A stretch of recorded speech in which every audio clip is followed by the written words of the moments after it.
Chinese students and graduates are desperate for decent jobs, and it's turning them into both victims and perpetrators in schemes involving Chinese crime syndicates and cosmetic surgery. Welcome to China Uncensored. I'm Chris Chappell. Summer is at an end, and in traditional Chinese culture, that marks the coming of a ton of national and regional customs.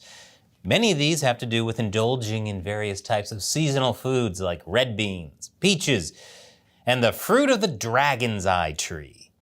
But for China's most recent batch of graduates that are coming out of the summer with fresh degrees in hand, there might not be much of an appetite or budget for food traditions this year.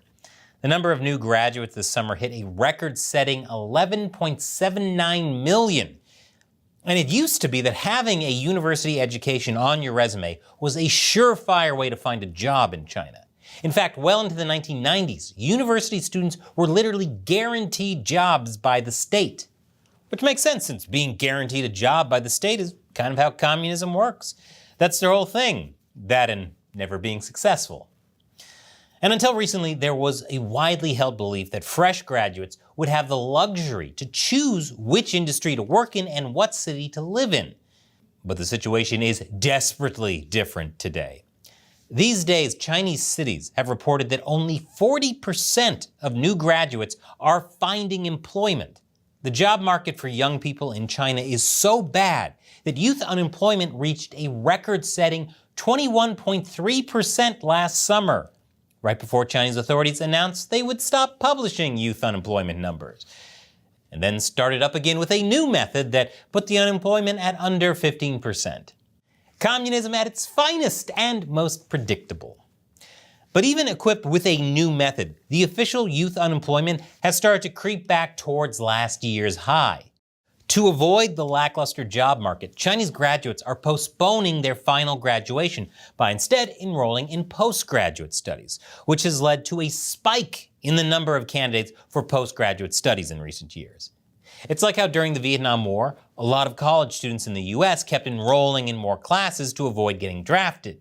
The Chinese job market is so bad right now, it's their Vietnam. Others have had to abandon their career dreams to take temporary government jobs instead, settling for less than half the salary they expected to start off on. And some have simply given up, opting to return to their hometowns instead, to live as full-time kids with their parents. The growing number of young and struggling job seekers has given rise to a new social media phrase to refer to this group: rotten tail kids. The phrase is a parallel to rotten tail buildings, which describes the millions of homes that have been left unfinished and without purpose since China's property market tumbled in 2021. But rotten tail kids can't simply wait around for better economic times so a construction crew can come finish them. They have to eat. And for many, they can't simply live off their parents or settle for a low-paying government job either. Desperate times call for desperate measures and some pretty crazy strategies for making a living. Many have taken work at Chinese chemical and pharmaceutical companies that produce and smuggle illegal laboratory-made drugs, essentially turning some of them into unlikely drug traffickers. It's basically Breaking Bad minus the cancer, but somehow still just as sad. In their desperate search for work, others have fallen victim to a growing pool of ruthless scammers that target students and fresh graduates. In July, a college student who was looking for a part-time job in food delivery was approached by a staffer at a bike rental shop posing as a recruiter for the popular food delivery service Meituan. The staffer reportedly told the student that he would be able to make tens of thousands as a delivery courier and was able to convince him to sign a year-long contract renting an electric bicycle as a mandatory prerequisite for starting the delivery work. The student subsequently got a job as a courier, but soon found out that the pay did not reach tens of thousands. He still needed to pay the rent on the bike, though. At least with multi-level marketing schemes, there are multiple levels. This is just, you got scammed and we're not even going to pretend there's an elevator in here. In August, a particularly bizarre and horrible scam rolled across Chinese TV when the mother of an intellectually disabled 19-year-old went on camera to seek justice for her son. The teenager had been searching for a job and had set his sights on working at a cosmetic surgery clinic in the central Chinese city of Wuhan. Because what's the worst that could happen at a medical facility in Wuhan? Instead, however, the clinic was able to talk him into getting breast augmentation surgery, arguing that the procedure would help him make money by winning followers through live streaming. Either that clinic has no idea what kind of live streams people like to watch, or the internet is darker and sicker than I ever imagined. The clinic even convinced him to take an around $4,000 loan to pay for the surgery. Now, I'm not one to call for people to lose their jobs, but you definitely shouldn't be working as a loan officer if you hear a boy getting a boob job to gain live stream followers and respond with approved. The mother was able to intervene and manage to get the loan canceled, but by then the surgery had already been done. This case comes at a time when the cosmetic surgery industry is booming in China. Just apparently not enough to provide jobs for 11.7 million graduates each year. Still, by 2025, the market is projected to double in size compared to where it was in 2021. If that trend holds, China could become the world's largest cosmetic surgery market by the middle of the decade.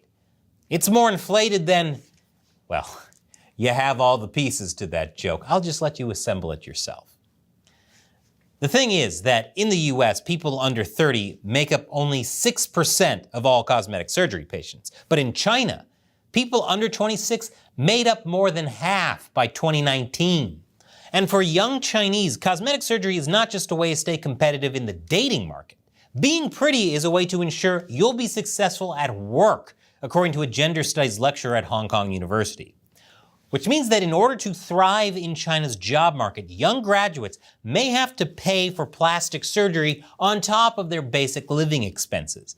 No wonder they're getting scammed, given the toll that job hunting can have on the body and the soul of young job seekers in China. It's perhaps not surprising that many of them have looked abroad for better opportunities.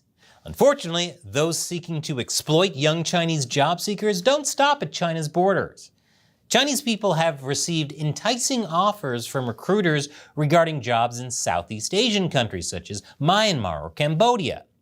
But for those that seize such an opportunity, the reality can quickly turn into a nightmare. And I don't even have to tell you about those that tried getting jobs working for this one Nigerian prince. There have been countless accounts of people going south for what they thought was a golden work opportunity, only to be essentially taken hostage by their contact upon arrival and forced to work under slavery-like conditions at large-scale scam centers. These scam centers are often owned and operated by criminal Chinese syndicate groups, and within them, thousands of people are made to work with a variety of different phone and online scams, including trying to lure other desperate Chinese job seekers to make the journey south like they did. They're so evil, they actually found a way to make telemarketing even worse. These operations have sparked such widespread concern in Chinese society that a movie about the topic called No More Bets was released in the country last year. In it, 2 Chinese people end up kidnapped and forced to work in a scam center in an unnamed Southeast Asian country, after initially being lured by attractive job offers, not to be confused with job offers for the attractive. But recently, Chinese syndicates don't even need to resort to this type of coercion to get people to work for them. Instead, according to the Chinese authorities themselves, there has been an increase in Chinese graduates with advanced college degrees voluntarily joining up with the syndicates. Working for a criminal organization as a recent graduate was most likely not the graduation dream. But for many, it's probably better than the alternatives, including being stuck with a shady bicycle loan or a pair of out-of-place silicone breasts that you never wanted. For those distressed job seekers trying to hold out until better times arrive, there unfortunately doesn't seem to be much good news on the horizon. Reportedly, the Chinese economy will struggle to hit this year's official growth targets, and the country is having a hard time transitioning to the kind of economy that can provide the high-skilled jobs that its many graduates have hoped to secure with their studies. Those desirable industries that might have been able to boost this transition, like the green energy sector or the tech sector, have either been subjected to crackdowns at home or tariffs abroad, or both. And there isn't much help coming from the Chinese political elite either. China's leader Xi Jinping has been calling on Chinese people to struggle and told young people to embrace hardship. Seeing them willingly becoming slaves has got to make him think, attaboy. Other officials have told Chinese graduates to forget about their university degrees and take up jobs in the factories instead. Plans have even been announced for sending tens of thousands of young people to the countryside. It'll be just like Stardew Valley. There were a bunch of forcibly displaced youths with broken hopes and dreams in that game, right? That comes after Xi Jinping last year called on young people to revitalize the countryside, a step that Chinese state media called a major task in realizing the great rejuvenation of the Chinese nation, Xi's grand vision. And I'm sure the youth can't wait to let the government use their ambitions as fertilizer for what I'm sure is a sound plan with no chance of failing, like virtually every other aspect of life in China. Telling China's university graduates to go to the countryside to do farm work or manual labor in the factories doesn't really sound like a country getting ready for the next level of greatness. Instead, it sounds more like an echo of Chairman Mao's Great Leap Forward from the 1950s, which he launched to boost agricultural and industrial outputs by basically reordering Chinese society. A plan that went great, by the way. That's one way to reduce your carbon footprint.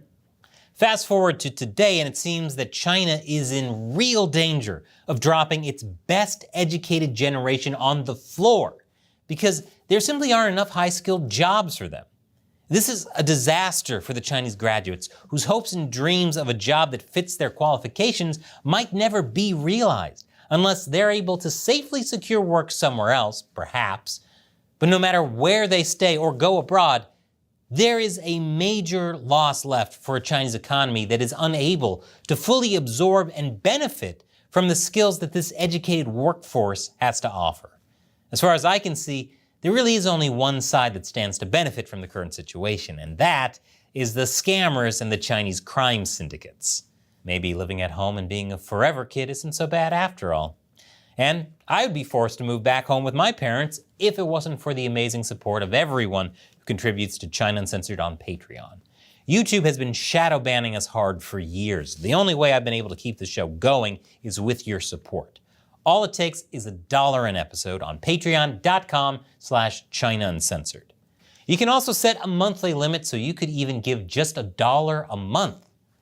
Whatever you can give is a big help. And as a thank you, I'll answer your questions at the end of these episodes. Today's comes from Jay. Is anyone on the China Uncensored team an adherent of Falun Gong, or does it only keep appearing on the show because of how often the CCP threatens and oppresses it? A kind of Streisand effect. I don't know enough about Falun Gong to make any kind of value judgment myself, but I've seen the occasional CCP shill in the comments section accuse you of being members, as if that's a bad thing. Great question, Jay. So the main reason I talk about Falun Gong on the show is because it's just one of the biggest groups the CCP persecutes. They also became the backbone of China's organ transplant system, involuntarily, of course. It also played a key role in the ascent of former Chinese leader Jiang Zemin and his faction's rivalry with Xi Jinping. And what's really interesting is that the group was pretty apolitical to begin with. It was only the persecution that turned them against the CCP and resulted in a mass international movement to end the CCP. They kind of created their own nemesis, which I find really interesting. You just can't understand what's going on in China today unless you know Falun Gong. Thanks for your support and your question, Jay. Now, here's a video I want to share with you. It's called, Can You Have Good Without God? It's from my new show, Deep Thoughts While Gaming, where I talk about news and philosophy through the lens of gaming. And this one is about Dark Souls. Click here to check it out. Once again, I'm Chris Chappell. See you next time.